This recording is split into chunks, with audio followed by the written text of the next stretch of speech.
There will be second wave. We're gonna finish all the walls.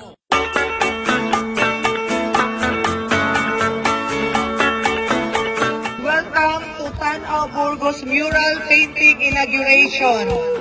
Grateful hearts, I would like to say thank you to the organizer of this event, to Elizabeth Abramovich, Abrax, for the conceptualization, and Irish, our tourism officer, and Nicole Stevie, our LGO, and LGU officials, and all LGU employees for the implementation of this project. To all the artists, headed by Jeremiah Karandang, Maya 100, Chico Zaputila, Donna Dusado, Georgie Hendricks, Inya Fernandez, Mac, Peter or Peter, Local Art, and to all those who help the artists, volunteers, children, mga bata diri sa Burgos, mga teenagers, ang tanan nagtabang na pag-paint na nato Tanaw Mural Painting din sa ato lungsod sa Burgos.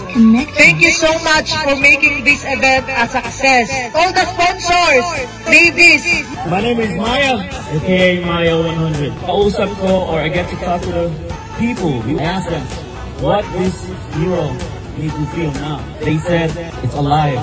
Now we can hang out here. Before, there was no much people in this seawall. But now, it's just nice to be just around this seawall. Because seeing, they're with the art pieces that we created. Lahat ng artists na nag-create dyan, yun ang nagbigay sa kanila ng how they actually feel good, sobra-sobra, so much na parang gusto na nga nilang tumira dito. They want to stay long, like you might hang out until like midnight, yeah, because of the beautiful piece that we all created.